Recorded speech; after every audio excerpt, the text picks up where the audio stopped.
Hello and welcome back to Seagulls Central. My name is Adam MacDonald. Thank you so much for tuning on this video and getting involved in the channel again. Sorry for no midweek upload.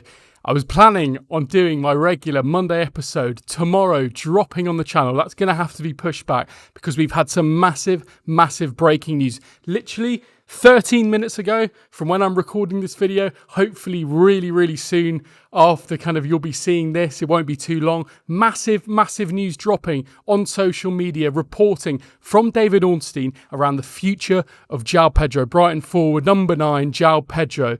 Here it is. Let me read it out for you. Exclusive from David Ornstein and The Athletic. I'm sure Andy Naylor will have helped on this as well, or at least will be claiming credit for it. Exclusive. Chelsea reach agreement with Brighton to sign João Pedro.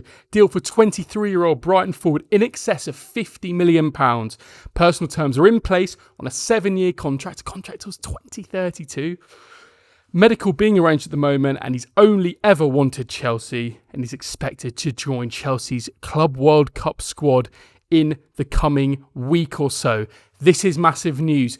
News which we probably all expected, let's be honest. I made a video a few weeks ago around the future of João Pedro, where we expect him to be going over the period of the summer transfer window. There was a part of me which said I was expecting it, said I knew that this was going to happen, a move was going to happen. I almost felt like a Liverpool move might be perfect for him, the forwards that they kind of are looking for in this window. I felt like the Newcastle move would have worked quite well. I didn't really massively expect Chelsea, but yes, it's Chelsea. We all know that Chelsea are the club that Brighton, seem to be the feeder club for in the last 4 or 5 years or so. However, I kind of felt like Chelsea, this transfer window, had all their ducks in a row, had sorted out their striker situation. Okay, yes, they needed a little bit more, but they spent a lot of money. They spent over £1 billion in the last couple of years. Their front line is stacked. They've brought in, they've obviously got Nicholas Jackson. They've brought in Liam Delap as well. Traditionally, a bit more of a kind of stocky number 9. You saw the goal he saw in the Club World Cup, in the last week or so, a proper number 9's goal. I didn't feel like necessarily they were going to go and get another kind of forward. Okay, maybe a winger, maybe a number 10. I suppose that's what you would argue they've seen in João Pedro, a player who can play across the front line. For Brighton, yes, we often saw him as a number 10 or a number 9. We very often saw him leading the line, or at least kind of supporting Danny Welbeck.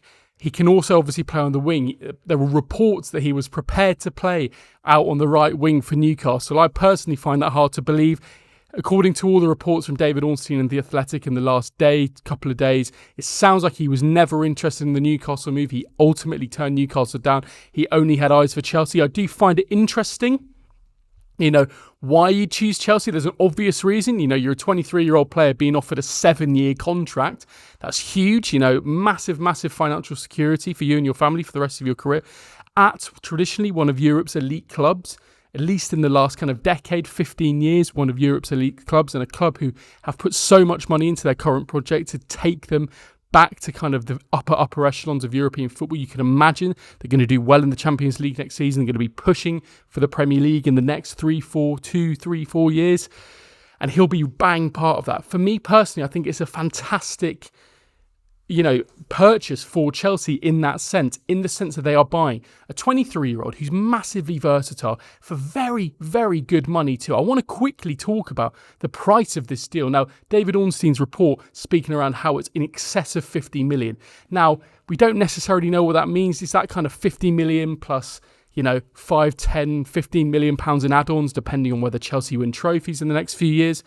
Or is it just a straight up kind of 50, 55 million quid? For me, 50, in excess of 50 million quid feels very cheap for João Pedro. That feels like a deal which, on the face of it, I'm not sure if I'm too happy with that price. Yes, it's 20 million quid profit over the space of 2 years since we've had him. We bought him literally 2 years ago, selling him on in 2 years' time, 20 million probably plus profit.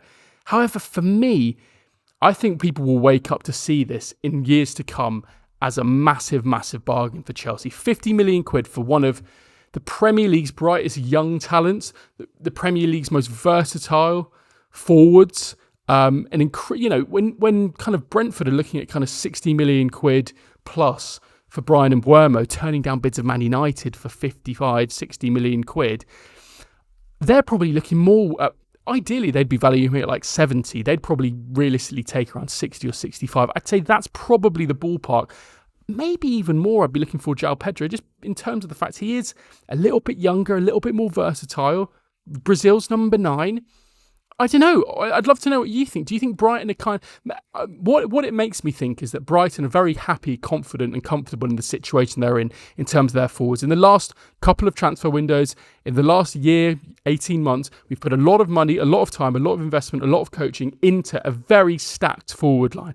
You think about it now, going into next season, we've got Costellas, we've got Seamas, we've got Danny Welbeck, we've got Evan Ferguson, we've got Jorginho Rutter, we've got Gruder, we've got Minteh, we've got March, Osman out on loan, Tommy Watson, Karu Mitoma. We've got so many options and I've definitely missed off more there, Adingra, etc. We've got so many options going forward in that front line. If we're picking 4 forwards for a game, it's going to be really hard to pick from those options. And I suppose, I've spoken about this before. If at the start of the window you were going to mention one player that Brighton were going to be comfortable letting go, it probably was the right time for João Pedro. He's probably done his 2 years on average that these young players tend to do at the clubs at Brighton before we then move them on for kind of double the money. And okay, it's a slightly different instance in this case because I think perhaps in another situation it might not have been João Pedro that we were looking to kind of get a sale for this summer. It might have been Carlos Baleba, but I think what maybe happened towards the end of the season around the attitude, I think earlier,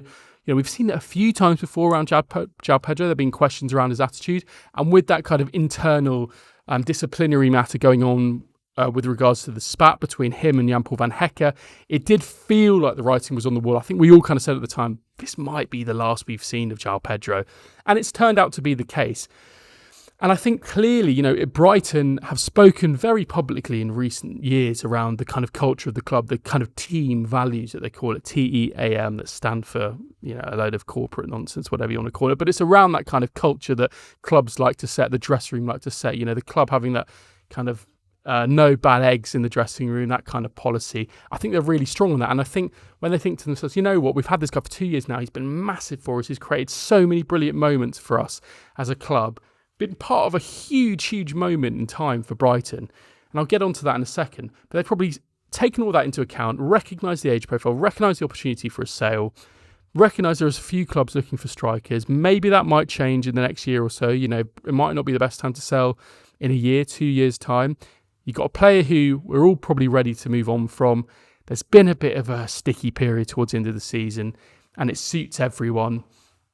It makes sense. The only thing is just that price. And I'd love to let you know, I'd love for you to tell me what you think, because I've had a quick kind of flick through Twitter and social media before I jumped on this just to see what the kind of crack was. And no one was mentioning the price. Like usually in those kind of things, you get the kind of comments of going, what, 15 million? Excessive. Like to me, that feels a bit cheap.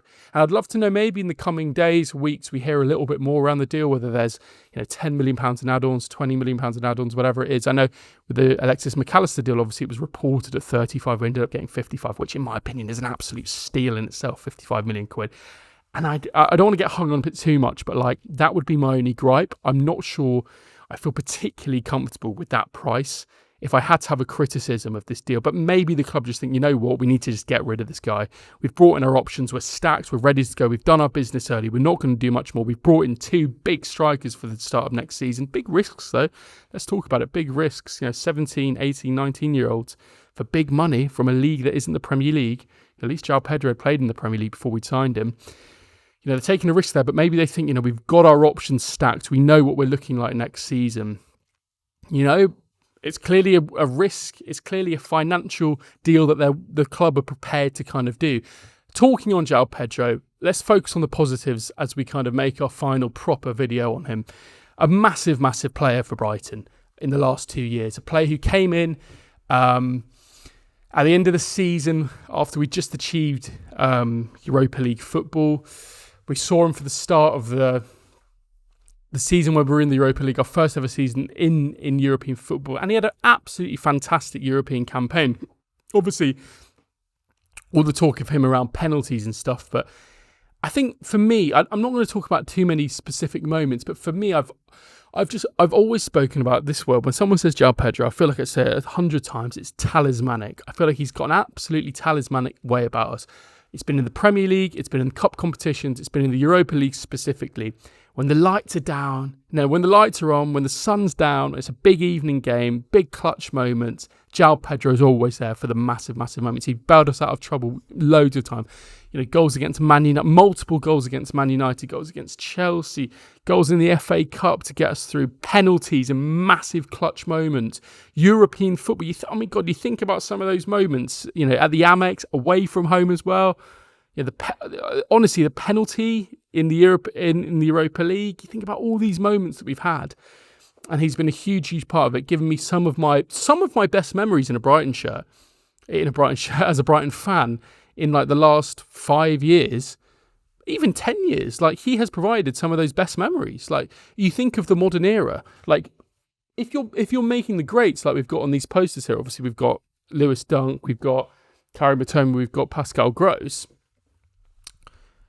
Where would he come in terms of, let's say, the Amex era? He's in the top 10, isn't he, of most iconic players and most important players. I think he absolutely is in that. And it's crazy for a player who's only been at the club for 2 years. So whilst there is a downside to this deal, I'm not happy about the money. And maybe there is a bit of a grey cloud over his time at the club. Maybe there's a little bit of a animosity. Maybe some fans will feel a little bit, it didn't end brilliantly. His attitude wasn't always excellent. I never personally really bought into that kind of his attitude wasn't great thing. Maybe that's true.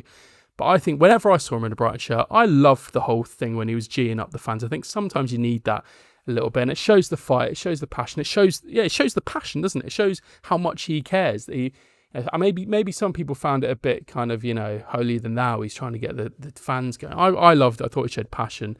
I also like, to be honest, how this situation hasn't turned into a kind of Moises Caicedo, Trossard situation where you've got a player really angling for a move. The agent's really public. You hear quotes. You hear Fabrizio Romano, all the time.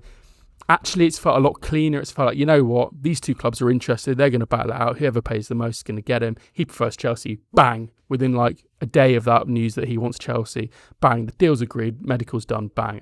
And so actually, yes, we didn't get the chance to say goodbye. Yes, there was a bit of a spat. Yes, it all got a bit ugly. But actually, in terms of his reputation, I think his reputation is going to be okay. I'd be very shocked if he got booed. I could imagine, weirdly, some sections of the Brighton fans kind of booing him or getting funny with him. For me, in my eyes, I feel very comfortable with, the way he's exited the club. I'm not massively happy with the money. I do think he's worth more. I'd love to go on record. I don't want to ram it down, people's throats, but I do think he's worth more. I don't think Brighton have got the best deal in terms of the money. But 50 million quid after paying 30 million quid 2 years ago with stacked attacking options, it's not a bad deal, is it really? I can't complain too much. Great player for us. He'll be brilliant for Chelsea. I think, they brought in Delap, they brought in Jackson. Actually, I think he's going to play. He's got the, he will translate that talismanic ability. Chelsea fans will love him. He's versatile. He can play across the front line. He can come up in big moments. He's young, he's fast, he's technical, he's brilliant. And I hope for his sake, he will smash it on the European stage, in the Champions League, at the top end of the Premier League. And good luck to him. Absolutely good luck to him. And I do think Brighton are well equipped next season to kind of deal without him. So that's my view on that deal. João Pedro to Chelsea. It's a here we go. It's ready to go. Medical next week. Medical in the coming days. 7-year contract. £50 million plus add-ons for João Pedro. Is that a good deal? Let me know in the comments. What do you think? What's João Pedro's legacy? Is this a good deal price-wise for Brighton? What kind of player are Chelsea getting? Are Brighton well equipped to replace him, to kind of do without him? Do we have enough already to go again next season in the players we've brought in? Do we need to go out and get another player? Let me know in the comments what you think. As always, thank you so much for watching this video. If you're in the 73% of people, or whatever it is, 75% of people who haven't subscribed to this channel but are watching this video, please hit the subscribe button. It means so much to me. It helps out the channel more than you know. Thank you so much for watching. I will see you on the next one. And as always, up the Albion.